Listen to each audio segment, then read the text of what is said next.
ایک تو کامران صاحب یہ فرمائیں کہ کیا اس کال کے حوالے سے یا کسی ممکنہ احتجاجی تحریک کے حوالے سے جے یو آئی سے کوئی بات ہوئی، جے یو آئی کو اعتماد میں لیا گیا، کوئی مشاورت ہوئی یا شرکت کی دعوت دی گئی، یا بس یک طرفہ یہ اعلان کر دیا گیا ہے؟ مجھے جہاں تک علم ہے، اگر مولانا صاحب کے ساتھ کوئی ڈائریکٹ بات نہیں ہوئی جی تو یہ یک طرفہ اعلان ہے، اور مولانا صاحب بھی جو ہے مطلب اب تو اس وقت انگلینڈ میں ہیں اور اس کے بعد شاید عمرے پہ ہوں گے، تو ان دنوں میں تو مولانا صاحب خود بھی موجود نہیں ہوں گے. ٹھیک ہے. تو مشاورت جو ہے نا وہ یہ تو احتجاجی تحریک ہے، اس پہ بھی نہیں ہوئی، اور باقی بھی کوئی اہم ایشو ہوتے ہیں اپوزیشن کے حوالے سے، اس پہ بھی مشاورت کا یہاں پہ کوئی کلچر نہیں ہے موجود. بھلے جو ہے نا اپنی مرضی آدمی کر لیتا ہے اکثریتی پارٹی کے طور پہ، مگر دوسری پارٹیوں کو جو ساتھ ہوتی ہیں ان سے بات کرتا ہے، ان کو انگیج کرتا ہے. تو یہ جو ہے نا یہ طریقہ کار بھی جو ہے نا پی ٹی آئی کے دوستوں میں ناپید ہے. تو جو چیزیں پھر اس طرح سے ہوتی ہیں، پھر وہاں پہ ٹرسٹ ڈیفیشٹ ہوتا ہے، اس کا پھر اپنے نتائج ہوتے ہیں. مسئلے میں تو اس وقت وہ ہیں، ضرورت تو ان کی ہے، تو جن کی ضرورت ہے اگر وہ اس طرح سے جو ہے نا مختلف مسائل میں جو ہے اپنی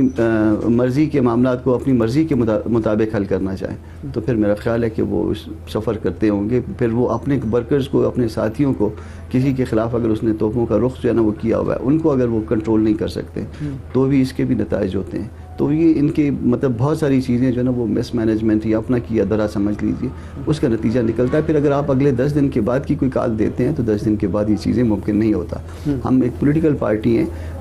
ہم زندگی موت تو اللہ پاک کو پتہ ہے، مگر ہم نے آگے جو ہے نا 8 10 12 مہینے کا ہمارے پاس پلان جو ہے نا ہمارے پاس جو ہے وہ اسکیچ ورک تیار ہوتا ہے کہ ہم نے آگے کیا کرنا ہوتا ہے. 26ویں آئینی ترمیم میں آپ نے تعاون کیا، منظور ہو گئی، آپ کا موقف ہے کہ جو کہ ہم حمایت کر چکے ہیں، اس لیے ہم چیلنج بھی نہیں کر رہے ہیں. لیکن اس کے بعد جو قانون سازی ہوئی،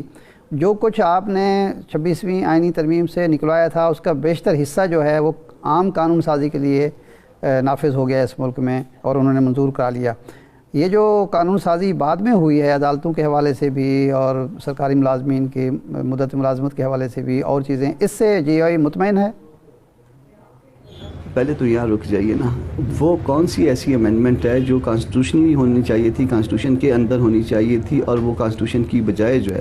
وہ اس میں عام قانون کے تحت ہوئی ہے؟ پہلے تو مجھے اس کی نشاندہی کر دیجیے نا. وہ مطلب اس طرح سے جو ہے نا ایک جنرل اسٹیٹمنٹ دے دینا جو ہے وہ بڑا آسان ہے، مگر اگر فرض کر لیجئے کہیں پہ کانسٹیٹیوشنل امینڈمنٹ ریکوائرڈ تھی اور وہ عام قانون کے ذریعے ہو گئی تو وہ تو بذات خود چیلنج ہو جائے گی، ختم ہو جائے گی. تو پہلے تو اس کی نشاندہی کریے نا. اگر آپ کی مراد جو ہے وہ سیکشن 11 والے 4 ٹائم ای سے ہے، وہ تو ابھی تک جو ہے نا وہ کمیٹی کے سامنے پڑا ہوا ہے. باقی جو جتنی جو ہے نا وہ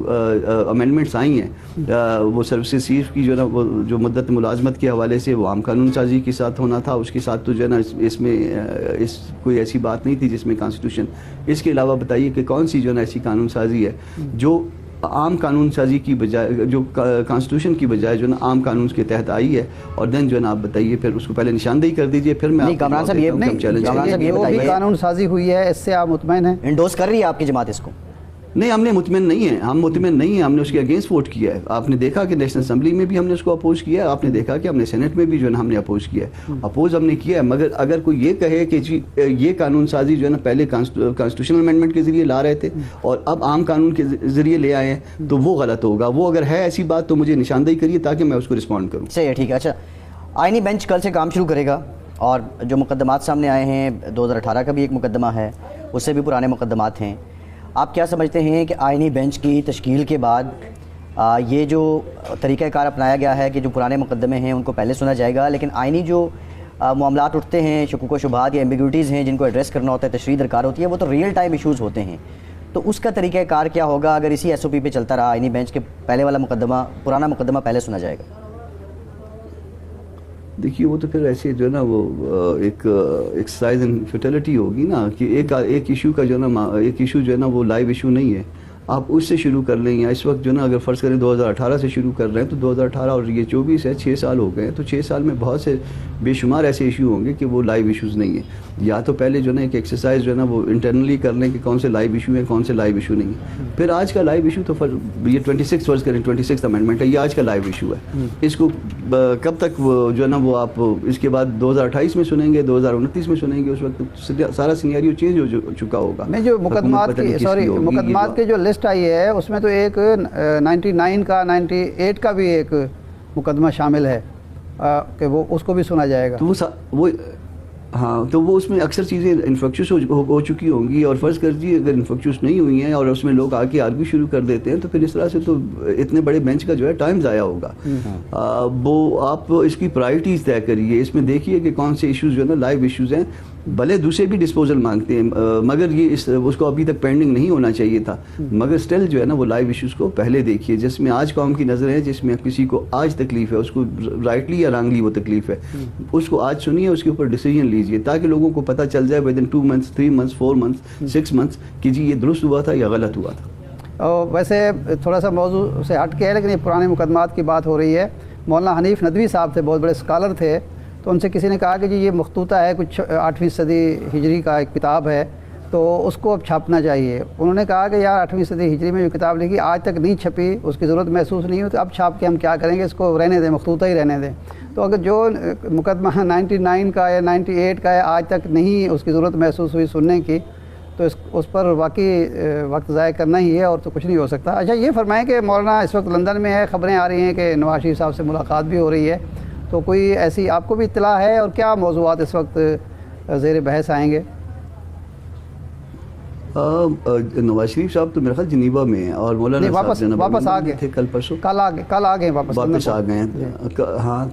تو میری ایک آدھ دفعہ جو ہے نا ان سے بات ہوئی ہے، یا وائس نوٹس ہم نے ایک دوسرے کو بھجوائے ہیں، اس میں تو کوئی ایسا وہ پلان نہیں ہے ابھی تک. یہ باقی جو تصویریں وغیرہ بھی آئی ہیں تو مولانا نے خود جو ہے اس کی انہوں نے کہا کہ کوئی ان کے پروگرام میں یہ بات شامل نہیں ہے، مگر اگر ہو بھی گئی تو کوئی ایسی بات نہیں ہے، تو اگر ہوئی بھی تو اس میں عام گپ شپ ہی ہوگی، کوئی ایسی خاص بات میرا خیال ہے کوئی پلاننگ میں شامل نہیں ہے ہمارے.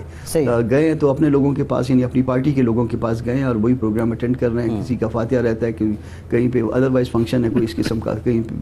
لوگ ملنا چاہتے ہیں، تو اس کوئی میرا خیال نواز شریف صاحب کے حوالے سے کوئی خاص بات نہیں. اچھا یہ بتائیے کہ آپ کی جو لیڈرشپ ہے اس کی بانی پی ٹی آئی سے بھی کوئی ملاقات آنے والے دنوں میں متوقع ہے؟ یہ بھی ایک افواہ تھی،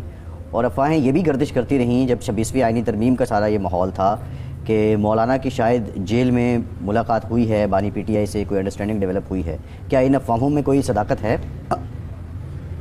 نہیں، اس میں ایسا ہے کہ یہ بات گپ شپ میں تھی کہ جے یو آئی سے کوئی لوگ جو ہے نا، گپ شپ آپ اس کو سمجھ لیجئے، ہوتا ہے کہ بعض اوقات جو ہے نا وہ واٹر ٹیسٹنگ بھی ہوتی ہے کہ کوئی جے یو آئی کے لوگ جو ہے نا وہ جائیں اور ملاقات کر لیں. پھر اس کو مطلب صرف بہت ایسے مخصوص جو ہے نا لوگوں نے تھوڑا اپنے اندر اس کو ڈسکس کیا، اور اس کے بعد جو ہے نا چونکہ بات کوئی ایسی سنجیدہ نہیں تھی، یعنی کسی فوکل یہ اب پتہ نہیں چلتا کہ جس نے بات کی ہے وہ بات واقعی جینون ہے، یہ خواہش کہاں سے آئی ہے، کس کارنر سے آئی ہے. اس کے تو مولانا کا پھر کہنا یہ تھا کہ کوئی فوکل پرسن تو ہونا چاہیے نا پی ٹی آئی میں، ہم جس کی بات کو بلیو کریں کہ یہ بات واقعی کہاں سے آئی ہے. اور اگر آئی تو یہ میرا جو اپنا وہ ہے کہ مولانا خود جو ہے نا وہ ملاقات کے لیے نہیں جائیں گے. اگر ہوا تو پھر دیکھیں گے اس کو، پھر پارٹی کے اندر جو ہے وہ ڈیبیٹ کیا جائے گا اور اس کے بعد فیصلہ کیا جائے گا. جو آپ نے پوچھا کہ مولانا کی ملاقات ہوئی تھی 26 امینڈمنٹ کے حوالے سے، نہیں، ایسی کوئی بات نہیں ہے، کوئی بات نہیں ہوئی تھی. بلکہ ایون جو ہے نا وہ جو ان کے اپنے لوگوں کی ملاقاتیں نہیں ہو رہی تھی بانی پی ٹی آئی سے، تو اس میں مولانا صاحب نے کردار ادا کیا تھا. اور 1 2 3 دن جو آخری تھے اس میں جو ڈیلے ہوا تھا وہ اسی لیے کہ مولانا اڑے ہوئے تھے کہ پہلے ان کی لیڈرشپ کی، ان کے بانی پی ٹی آئی سے ملاقات کروائی جائے، وہ 10 انسٹرکشنز لیں، اور دین جو ہے نا پھر ہم آپس میں بات کر لیں، پھر ہم اس کے بعد اپنا ڈیسیجن لیں گے کہ کیا کرنا ہے ہم نے. مولانا سے یا آپ سے جو لوگ ملاقاتیں کرتے رہے ہیں، اس میں اسد قیصر صاحب ہیں، سلمان اکرم راجہ صاحب ہیں، عمر ایوب صاحب ہیں، صاحبزادہ حامد رضا صاحب ہیں، تو یہ تو سنجیدہ لوگ ہیں. آپ کہہ رہے ہیں کہ کوئی یہ ہمیں نہیں پتا کہ ان میں سے کون کوئی ہے فوکل پرسن یا وہ کتنا سنجیدہ ہے. یہ سنجیدہ لوگ نہیں ہیں، یا ان میں سے کوئی اس قابل نہیں کہ اس کو فوکل پرسن تصور کیا جائے؟ میرا کہنے کا ہرگز مقصد یہ نہیں ہے کہ وہ سنجیدہ لوگ نہیں ہیں. میرا فوکل پرسن کا مطلب تو سنجیدگی کے ساتھ نہ لینا کہ اس کے ساتھ وہ ایسا ہے کہ بعض اوقات یہاں پہ ان کے یہاں یہ پرابلم ہے کہ کوئی میسج کوئی شخص ڈلیور کرتا ہے، بھلے وہ بہت احترام ان کے ساتھ اٹیچ ہو، مگر بعد میں جو ہے نا وہ پارٹی کے اندر سے کنٹرڈکشن آ جاتی ہے کہ نہیں ایسا نہیں ہوا، یا یہ بات فلاں جگہ سے نہیں آئی. تو مطلب اگر ہم سے کسی نے بات کرنی ہے، بات مطلب کئی جگہ سے بھی ہوئی یا مطلب ایون عمران خان کی فیملی سے بھی شاید کوئی رابطے میرا خیال ہے انڈائریکٹلی استوار ہوئے ہیں، مگر اس میں اب پتہ نہیں کہ وہ ان کی فیملی نے وہ کیا ہے. آنے والے نے تو بتایا کہ جی فیملی کے فلاں فرد کا میسج ہے. اب وہ انفیکٹ ایسا ہی ہے یا نہیں، اب میں کہہ دوں کہ نہیں ہوا ہے تو ظاہر ہے کہ ان کی فیملی سے تو کوئی بندہ نہیں آیا تھا، تو مگر آنے والے نے یہ کلیم کیا. تو پہلے ہم کو پتہ ہونا چاہیے کہ واقعی جو ہے نا اگر جو اس کے ذریعے پیغام آئے گا وہ جینوین ہے، فیملی سے آئے یا عمران خان صاحب کے اپنے سے آئے، پھر اس کے بعد دین جو ہے نا پارٹی اس کی بھی ڈیبیٹ کرے گی.